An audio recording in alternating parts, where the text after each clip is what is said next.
Acts chapter 19, verses 24 to 41 describes of an incident where more and more people were becoming aware of Lord Jesus because Paul and the other disciples were spreading the word.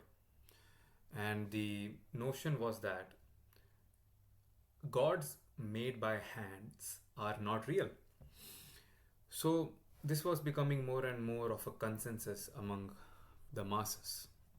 But there were a lot of existing gods whose statues and temples were being made by craftsmen, and they made a lot of money doing that.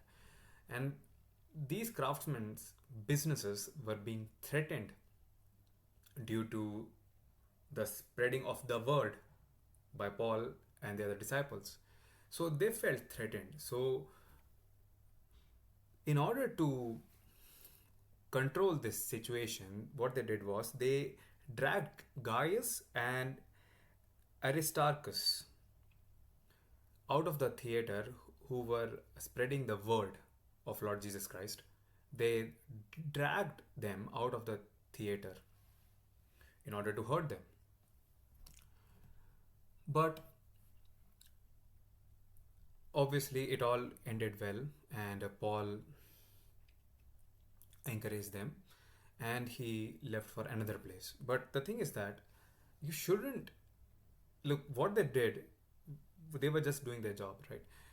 But you have to be very, very careful in situations in life where you are not threatening other person's livelihood.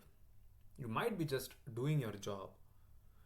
Like, for example, Elon Musk was very afraid to cut the spendings in the US because he said that you cut the spendings and then there comes a time where it makes a lot of people unhappy, and that is a threat to his life.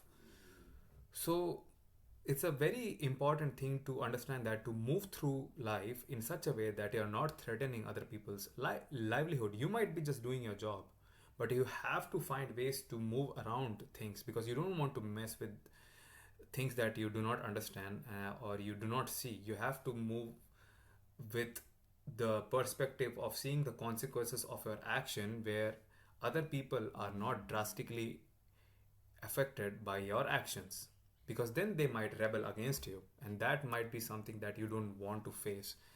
But it is not a call to be afraid but rather to be careful, and this can only be learned through making through practice. See, push the boundaries, see how far you can go without threatening another person's livelihood. That's the only way.